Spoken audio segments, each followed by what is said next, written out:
Aussie control freaks, welcome to the Philippines. I had to decide if this was an Australian-Filipino relationship in the Philippines type topic or a visa application, visa preparation topic. Visa wins out because it's vitally important for Australian men to understand what's involved in matters in the Philippines and when to back off and when to keep a low profile. This is especially the case with control freaks. Australian man, keep a low profile. Australian visa applications require organisation of documents in the Philippines, and that means dealing with government departments or officers and sometimes with attorneys and with the courts. Sometimes there are errors on documents.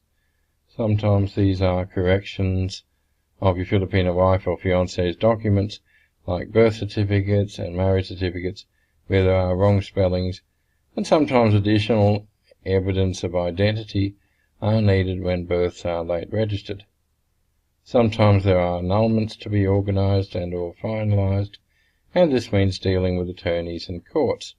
And sometimes there are delays and the need to speed things up.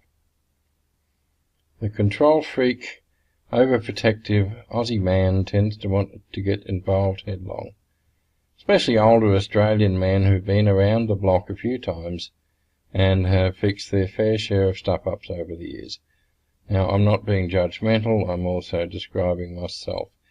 I lose patience too, plus I like to know what's going on and to have an input. But over the years I've learned to restrain myself and to take a more mellow approach. Issue 1. Rich white men draw attention. Discussed this in previous blog articles, both here and on Filipino wives. White man, foreigner, that means rich man to a Filipino.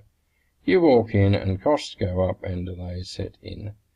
Unfortunately, this is what happens in the third world. There's a never-ending need for money, and corruption therefore exists. Foreigner often means opportunity to make some money, and apart from costing more, this can cause further delays where otherwise none would exist. Example: you get married here in any Philippines town. Marriage license is issued by the local civil registrar at the local city hall. They issue the initial marriage certificate, which they eventually send on to the National Statistics Office, or the NSO. Now you can ask them to expedite this, in which case you have the NSO marriage certificate in about 30 days instead of waiting months. In one case I told an Aussie Mr. Control to get his wife and all family to do this. What happens? He goes in. He emails me and says it will take 9 months. I ask, did you go in? Of course the answer was yes. I said, okay, now send the family in to do it, and it was done in 30 days. I had another where a helpful chap said he would be in the court every day during her annulment hearing. He thought that would help. He thought he'll be there to provide moral support. I asked him, I said, do you want this to take twice as long and to cost twice as much? He got the message. Issue 2. The negatives of getting angry with Filipinos. Aussie temperament is very different to Filipino temperament, and what works in Australia doesn't always work very well here at all. In fact, it can make things much worse. Hitting the roof, spitting the dummy, I'm sure I could think of a few more if I tried, all fairly well accepted in Australia. I hope you gave them a piece of your mind, love. Oh, I really lost it today. This is all quite normal in Australia where things don't go wrong, and fairly okay, especially between blokes in Australia. Everyone spits the dummy sometimes, and then they cool down just as fast, and it's all smiles. Seems to get things done, but it's not so here in the Philippines. Try that out in a Philippines government office. You could find yourself tossed out by the guard or even under arrest. Abuse somebody behind the counter and they will freeze up.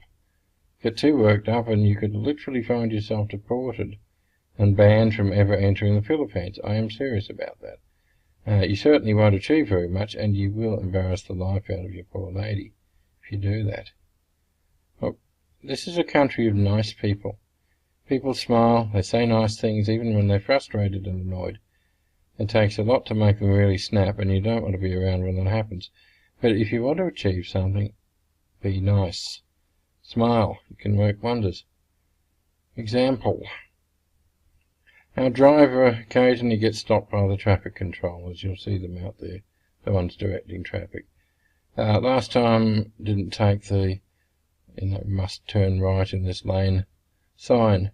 Told the controller he'd never been to Makati before and was lost, and didn't want to get in trouble with the boss. There was no fine, there was no bribe. In fact, the enforcer gave detailed directions how to get back onto the Skyway, and this was just by being nice. And earlier this year I needed an NBI clearance, and that meant going to the main NBI office down in Manila Bay.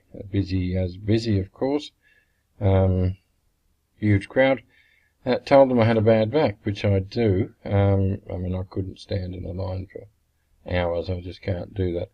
And I was in and out in 15 minutes. There was no bribes, no obstruction. It was just being nice, and everything was adjusted and moved to suit me because they were just plain being kind. And it was achieved by being nice and not by yelling and complaining and saying back in Australia we wouldn't stand for this. And not at all. Just being nice. So what can you do to help the application process? Give your Filipino lady your support, give her your encouragement, give her a bit of a hurry up sometimes, as that laid back and relaxed approach sometimes needs a bit of a rocket put under it. Organise by all means, give directions and clear instructions. You can still do all of that, but you just need to know when it's the time to slip into the background. And don't assume that the Aussie way works just as well in the Philippines, except the things that you will never quite understand. Okay, thank you. I hope you enjoyed that. There are a lot more. There are regular blog articles and a lot more. There was 500-600, I think, there at the moment, articles on the blog page. This is www.downundervisa.com.au. You can subscribe to the page, and you'll get emails sent out to you all the time. If you could please share this on social media, and this particular video on YouTube, if you can subscribe to the channel, and if you can share this also on social media, we would appreciate it. Thank you.